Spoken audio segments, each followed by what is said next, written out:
Et bonjour Catherine. Aujourd'hui, je reçois Catherine Mottier pour le salon virtuel.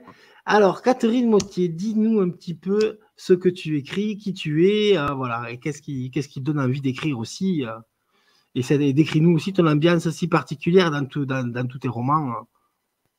Moi, j'écris exclusivement des thrillers psychologiques, sans horreur, même s'il y a des meurtres, mais en fait, il n'y a pas tellement d'hémoglobine. Souvent, mes livres, ça part d'un endroit, d'un lieu qui va m'inspirer, un lieu un peu glauque. Voilà, souvent, je démarre comme ça. Oui, voilà, c'est ça. Alors, aujourd'hui, tu as, trois titres, c'est ça? Quatre titres? Oui, trois. Trois Trois. livres. Voilà. Le cauchemar, le cauchemar des Début ta vitamines. vie dit-il, Hein. bicéphale et l'enfer est au paradis. Voilà, c'est ça. Tu vois, bon, je m'étais pas, j'avais retenu celui que j'ai pas retenu tout à l'heure. Bon, c'est pas mal déjà. Ouais. Non, mais Les voilà. titres sont un peu longs, faut dire. Hein. Ah, les titres. Alors, mais les titres sont bien choisis par rapport aux ouvrages. C'est vrai, chaque fois, c'est plutôt explicite aussi quand même ce que tu nous fais en titre. Bon, ça correspond au thème. Alors, montre-nous Ouais. un petit peu les couvertures parce que moi j'aime bien tes couvertures aussi. Elles sont toujours très photographiques aussi. Alors celle-ci, c'est le dernier. Euh, c'est une enfin, le cauchemar débute à midi. C'est du fait maison aussi. C'est une pendule que ma fille a un petit peu barbouillée avec, je sais plus si c'était de la peinture rouge. Voilà, la peinture rouge.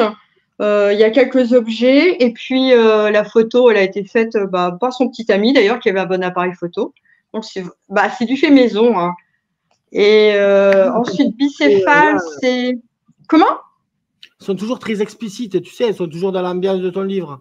Ouais, bicéphale, ça représente un chapitre de l'histoire avec le cabinet de curiosité. Alors pareil, j'ai fait des objets que j'avais à la maison. On voit un serpent dans un bocal. Le serpent, c'est un jouet que j'ai mis dans un bocal. Et puis pareil, on a fait une photo avec un appareil convenable. Alors, celui-ci, c'est différent. Comme l'histoire se passe dans une petite église, c'est une amie Facebook qui est artiste peintre qui m'a fait cette surprise de réaliser une peinture qu'elle a fait elle-même et qui me l'a offert. Donc voilà, donc là j'ai utilisé son tableau, c'est l'apparition d'un ange, ce qui ne veut pas dire que dans le roman il n'y a que des anges, loin de là, voilà. D'accord, voilà. Et donc, tu t'écrivais aussi, alors pour décrire un petit peu l'ambiance générale de tes livres, que c'est surtout voilà, dans des endroits glauques, tu sais, tu parles toujours, voilà, on est toujours dans un lieu précis, enfin précis. Ce que je veux dire, c'est toujours, tu vois, un peu maison, les maisons un peu ruines, tu vois, un peu, dans Bicéphale, il y a une boucherie, Oui, tu vois, il y a une un truc, boucherie. voilà, c'est ça. Tu vois, et c'est une ambiance un peu froide, tu sais, tu vois ce que je veux dire? C'est un peu ça aussi moi je dirais, qui définit un petit peu tes livres. Souvent, ce sont des lieux que j'ai visités. D'ailleurs, la boucherie dans Bicéphale, la première maison que j'ai visitée en arrivant au Mans, c'était une ancienne boucherie.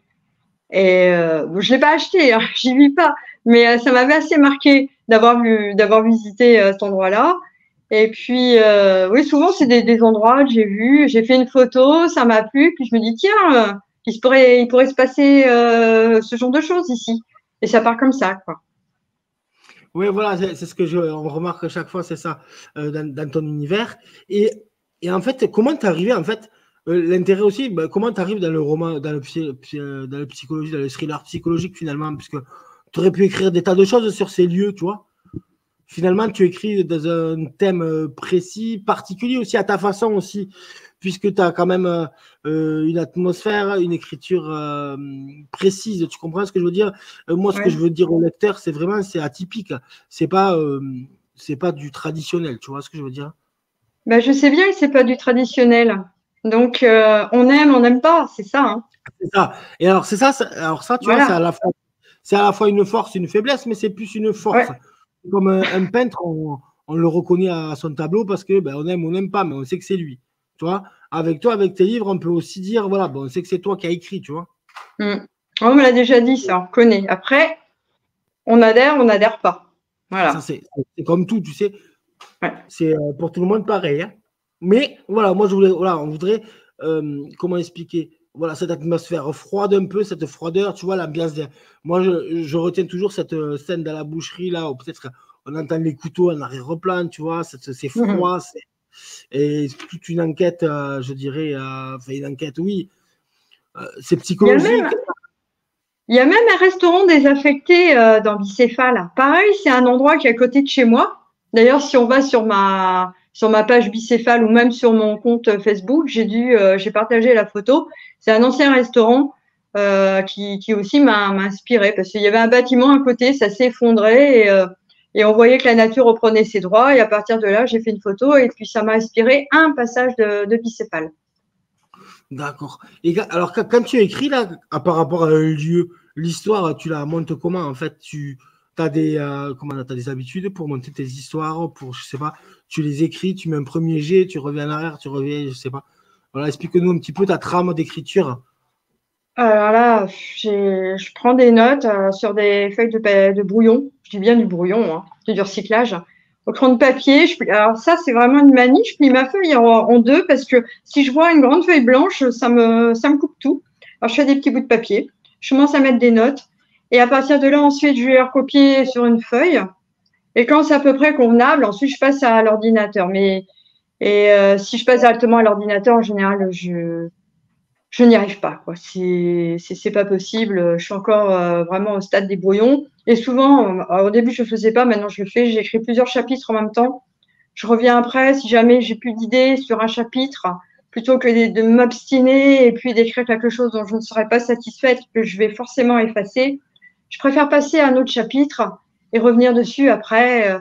Je perds moins de temps et ça m'évite surtout d'effacer moins de choses, quoi.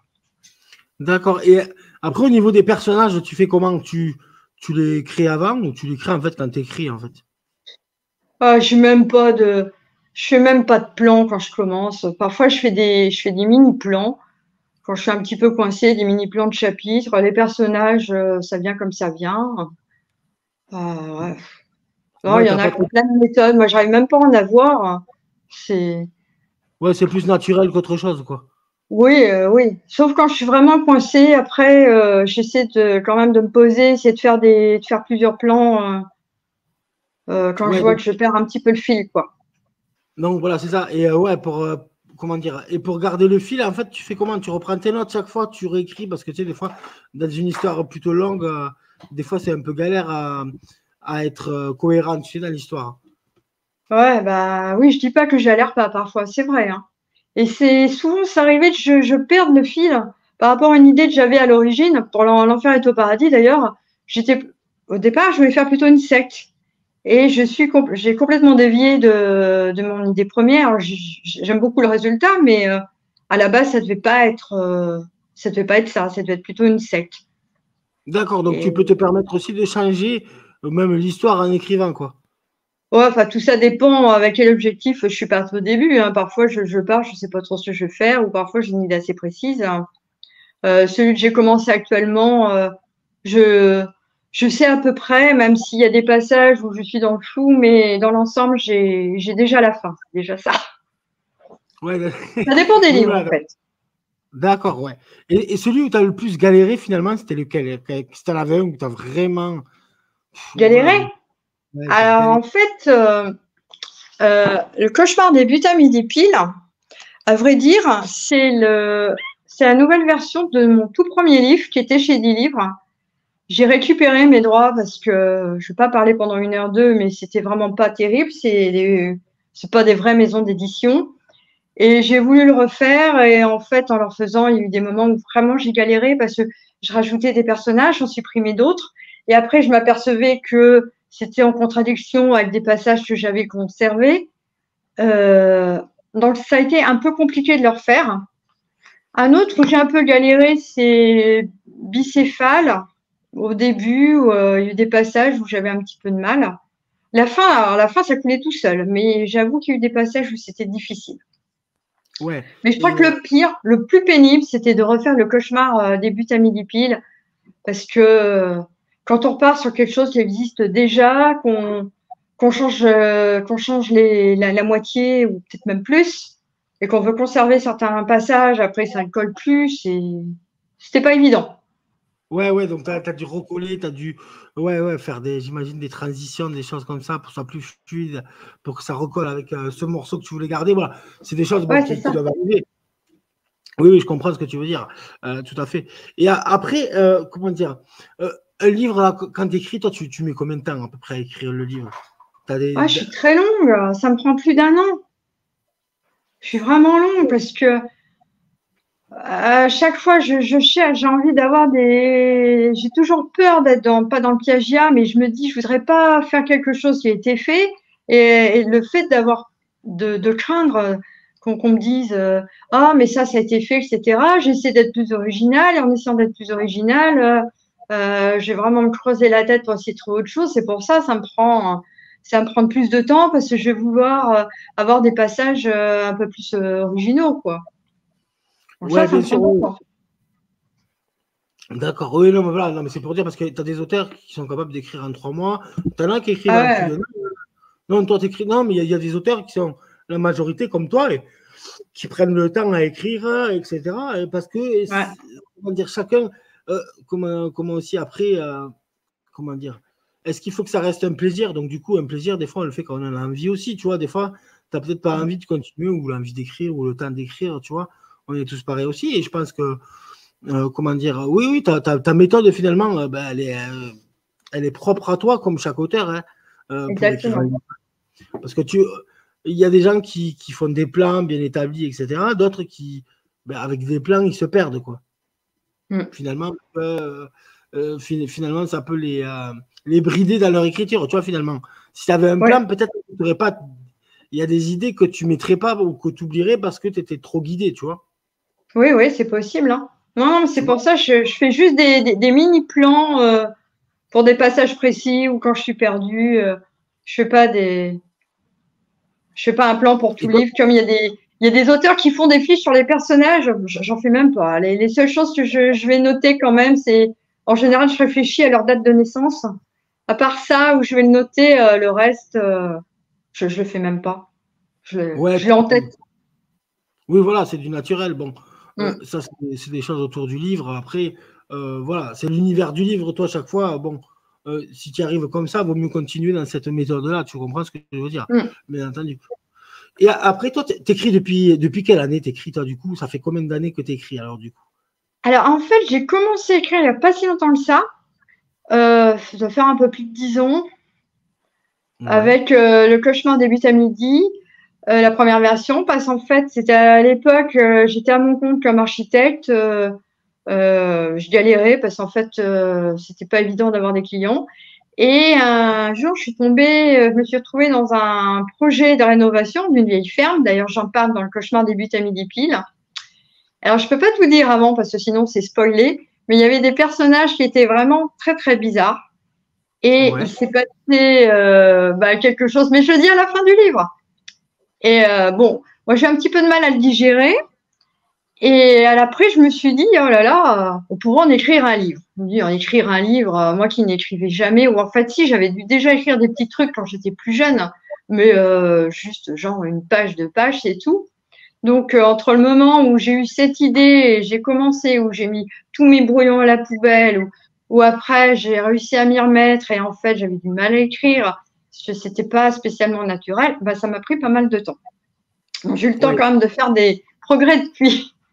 Voilà. C'est comme ça que c'est arrivé en fait. D'accord, ouais, c'est plus Par sur. contre, tous ces plans de maison là, ça, je peux plus maintenant, ça m'intéresse plus. Comme quoi, ça m'inspire D'accord, plus. c'est presque une anecdote, voilà, quelque chose qui t'est arrivé, qui t'a plongé, en fait, à écrire un livre et puis tu as continué.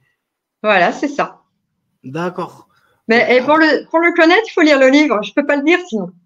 non, non, mais je dis voilà, c'est pour ça, c'est pour dire aussi, voilà, non, mais c'est voilà, c'est pour essayer d'amener aussi, voilà, on a un premier ouvrage d'ailleurs qui est très intéressant si les lecteurs, voilà, t'en as vendu pas mal, il me semble, de bicéphale quand même depuis le début.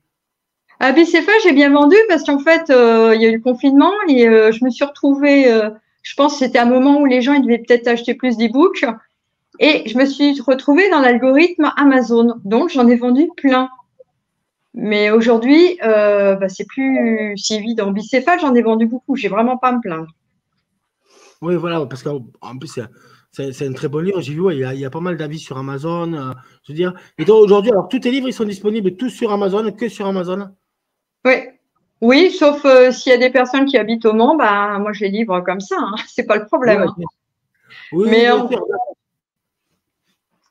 Bon, mais c'est génial. Alors, eh bien, écoute, Catherine, merci beaucoup pour cette interview. bah, c'est moi qui te remercie. Et puis à très vite alors. Avec, À très bientôt. Au revoir, Fabien.